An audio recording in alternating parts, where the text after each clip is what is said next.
उसी तकरीर का अब दूसरा हिस्सा सुने, उसमें एक मनसूख आयत से वो इस्तदलाल कर रहा है। अब आइए जरा सुनिए मनसूख आयत कौन सी है। वो मनसूख हुक्म है, वो आयत नहीं है। नबी तो गैरों को अपना बनाने आए थे, हमने अपनों को गैर बना दिया। जो नफरत की आग वहां भड़क रही है, यहां मत भड़काओ। जाओ मेरे देश में देखो कितने सर कट चुके, कितने सुहाग उजड़ गए, कितनी माएं बेआसरा हो गई, कितनी जवान बेटियों की मांग वीरान हो गई। क्या इसी का नाम इस्लाम है? इसी का नाम इश्क रसूल है? इसे वो नहीं कहते। एक दूसरे की मस्जिदों में नहीं जाते हो, एक दूसरे के पीछे नमाजें नहीं पढ़ते हो, जन्नत के ठेकेदार बन गए हो।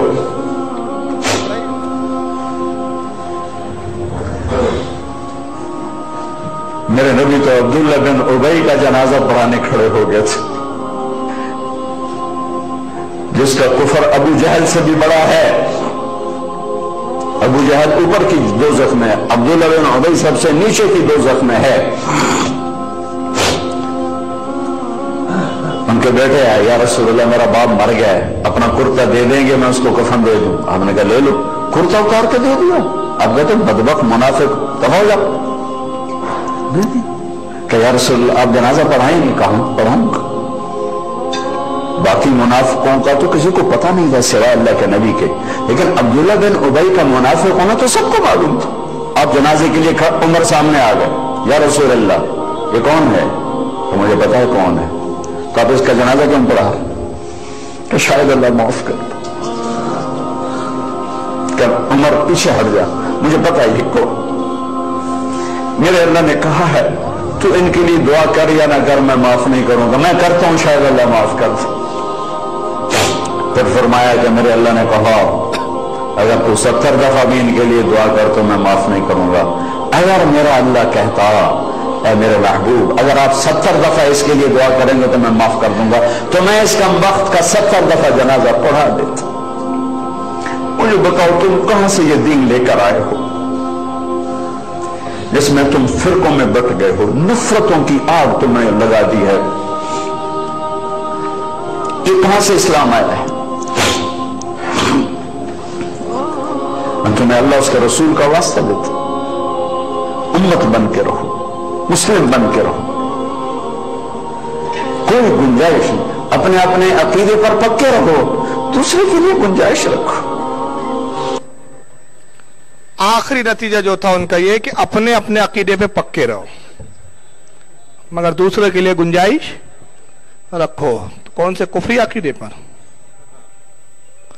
यानी तुम नबी को इल्म गैब का इनकार करो, उस अकीदे पे पक्के रहो।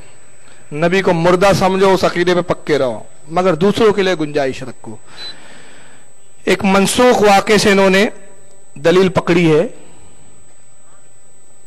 और यही ऑडियो वीडियो इतना चल रहा है कि अच्छे अच्छे नौजवान हमारे इस वीडियो को सुनकर कंफ्यूज हो गए हैं। एक किस्सा सुनाया तारिक जमील साहब ने और वाकया ये सुनाया कि अब्दुल्ला इब्न उबई मर गया, मुनाफिक था, खुला हुआ मुनाफिक था। तो उनके बेटे आए, अब्दुल्ला इब्न उबई का बेटा आए, साहबी थे, ये ईमान ला चुके थे, अब्दुल्ला नाम है इनका भी। वो आए, कहा या रसूलल्लाह मेरा बाप मर गया, उसकी आप नमाज जनाजा पढ़ दीजिए, कुर्ता दे दीजिए। जो वो बता रहा पहले मैं वो बता दूं और फिर असल वाकया क्या है मैं बाद में बताता हूं। कहा या रसूलल्लाह आप नमाज जनाजा पढ़ दीजिए। सरकार आए, तशरीफ लाए, नमाज जनाजा पढ़ाने लगे तो हजरत उमर आ गए। कहा या रसूलल्लाह आप इसका नमाज जनाजा पढ़ाएंगे इस मुनाफिक का? तो उन्होंने फरमाया कि शायद अल्लाह इसको माफ कर दे। हालांकि तारिक जमील को मेरा चैलेंज है कि किसी भी रिवायत में लफ्ज दिखा दे कि नबी ने कहा कि मेरे नमाज जनाजा पढ़ने से शायद अल्लाह इसको माफ कर दे, किसी रिवायत में नहीं है। ये अपनी तरफ से उसने गढ़ा पहले। बहरहाल फिर हुजूर ने कुर्ता दे दिया, नमाज भी पढ़ाई। आगे नहीं बता रहा आगे क्या हुआ, वाकया वहां एंड। अब उससे नतीजा जो बता रहा है, नतीजा ये बता रहा है कि मेरे नबी ने तो मुनाफिक की भी नमाज जनाजा पढ़ाई, तुम एक दूसरे के पीछे नमाज नहीं पढ़ते हो, एक दूसरे की मस्जिदों में नहीं जाते हो, नफरत फैलाते हो, तुम फिरकों में बढ़ गए हो, तुम सब एक क्यों नहीं हो जाते? अपने अपने अकीदे पे रहो, लोगों के लिए गुंजाइश रखो। यानी कोई नबी को गाली बक रहा, हाँ ठीक है तेरा अकीदा तू बक, लेकिन गुंजाइश है हमारे पास। ये वाकया, ये बात मनसूख है, और मनसूख से अहकाम सादिर करना, अहकाम निकालना, ये गुमराहियत है, ये गुमराह शक का ही काम हो सकता है। हकीकत ये है कि अब्दुल्लाह इब्न उबई जो था ये मुनाफिक था पक्का, और इसके बारे में उलमा ने पूरी तफसीलात ये बयान की इस वाक़े की, और उसके बाद फिर एक कुरान की आयत करीमा सूरह तौबा में नाजिल हुई, वो नहीं बताया उसने कि कुरान में क्या नाजिल हुआ, वो खा गया। हुआ ये कि है जंगे बद्र के वक्त जब कुछ मुशरिकीन गिरफ्तार होके आए तो उसमें हजरत अब्बास भी थे, हुजूर के चचा, जो उस वक्त काफिरों की तरफ से लड़ने आए थे रसूलुल्लाह के खिलाफ, ये भी गिरफ्तार हुए। जब ये लाए गए मदीना मुनव्वरा में गिरफ्तार होकर रस्सियों में जकड़कर, हुजूर के सगे चचा थे, तो इनके पेट खुला हुआ था, कोई कुर्ता वगैरह नहीं था, और मदीने में उस वक्त कुछ ठंडी का मौसम था, ये ठंडी से थोड़ा सा कांप रहे थे। तो रसूलुल्लाह ने फरमाया कि कोई है जो मेरे चचा को कुर्ता दे दे। तो कुछ साहबा ने अपने अपने कुर्ते उतार के दिए, लेकिन हजरत अब्बास बहुत ऊंचे पूरे थे, किसी का भी कुर्ता उनके माफिक नहीं आ रहा था। तो नानची अब्दुल्ला इब्न मुनाफिक, उबई मुनाफिक जो था, ये भी ऊंचा पूरा था, इसने अपना कुर्ता उतार के दे दिया, हजरत अब्बास को कुर्ता आ गया पूरा, हजरत अब्बास ने उस कुर्ते को पहन लिया। यहां तक कि पूरी जिंदगी ये मुनाफिक रहा। जब ये मरा तो हजरत अब्दुल्ला आते, इसका बेटा, ये सहाबी हो गए थे, अर्ज करते या रसूलल्लाह मैं जानता हूं कि मेरा बाप मुनाफिक है, लेकिन फिर भी मैं सरकार चाहता हूं कि आप जनाजे पे चले, नमाज जनाजा पढ़ दे, कि शायद आपके नमाज जनाजा पढ़ने से मेरे बाप के अजाब में कुछ कमी हो जाए। वो भी जानते थे कि मुनाफिक की और काफिर की बख्शीश नहीं होती, कमी हो जाए। तो सरकार जानते थे, सरकार को अल्लाह ने इल्म गैब दिया, तो हुजूर जानते थे कि अगर मैं ये सलूक करूंगा तो इसके कबीले के लोग मुतासिर होंगे और वो ईमान ले आएंगे।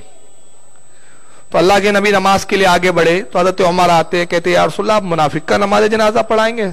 सरकार ने फरमाया उमर, ये असल वाकया, कहा उमर अल्लाह ने मुझे इख्तियार दिया, चाहे नमाज जनाजा पढ़ाऊं चाहे ना पढ़ाऊं, मुझे इससे रोका नहीं गया है। हाँ, अगर मेरा रब मना कर देता तो मैं कभी ना पढ़ाता, लेकिन मुझे इख्तियार दिया मेरे रब ने, चाहे मैं नमाज जनाजा पढ़ाऊं चाहे ना पढ़ाऊं। तो अभी कोई कानून नहीं आया है, कोई हुक्म नहीं आया है, इजाजत है। अब सरकार तशरीफ लाए, अपना कुर्ता उतार के अब्दुल्लाह इब्न उबई मुनाफिक के कफन पे रखा और फरमाया ये कुर्ता मैंने इसलिए रखा, इसलिए नहीं बताया कि इससे अजाब में कमी होंगी और इसकी नजात होंगी, फरमाया इसलिए रखा कि इसने हमारे अहले बैत में मेरे चचा अब्बास पे एहसान किया था। नबी अपने अहले बैत पर किसी का एहसान नहीं रखते, आज एहसान चुका दिया गया है। ये था वो मंजर, लेकिन शरीयत को अपनी मर्जी से मोड़ते हैं, सिर्फ अपने कुफ्र को छुपाने के लिए। और उसके बाद सरकार ने नमाज जनाजा पढ़ाई। जब उसके कबीले वालों ने देखा अब्दुल्लाह इब्न उबई मुनाफिक के, वो भी मुनाफिक थे, कुछ काफिर थे, कि रसूलुल्लाह इतने सख्त दुश्मन के साथ ये सलूक कर रहे, हालांकि हुजूर के खिलाफ जाता था, हुजूर के लिए दुश्मनी रखता था। तो आए कहा कि अल्लाह के नबी, हमने आपसे बेहतरीन अखलाक वाला नहीं देखा, हम इस्लाम कबूल करना चाहते हैं। हजारों की आबादी इस्लाम में दाखिल हो गई। मगर उसके बाद कुरान करीम की पारा नंबर 10 सूरह तौबा आयत 38 नाजिल हुई, और आयत 38 में अल्लाह ने अपने नबी को हुक्म दिया, वला तुसल्ली अला हादिम मिनहुम माता अबदा वला तकुम अला कब्रिही। ऐ महबूब, अब इसके बाद कोई मुनाफिक मर जाए तो आप उसकी जनाजे की नमाज हरगिज ना पढ़ना और ना उसकी कब्र पर कभी खड़े होना। ये कौन बताएगा? ये नहीं बता रहा है वो। अब मैं तारिक जमील को चैलेंज कर रहा हूं, अगर ये अपने मां की हलाली औलाद है तो ये कह रहा है कि तुम एक दूसरों के पीछे नमाज नहीं पढ़ते, मेरे नबी ने मुनाफिक की जनाजा पढ़ाई। इस आयत के बाद अगर नबी ने किसी मुनाफिक की नमाज जनाजा पढ़ाई हो तो साबित करो, मैं गुलामी करने के लिए तैयार हूं।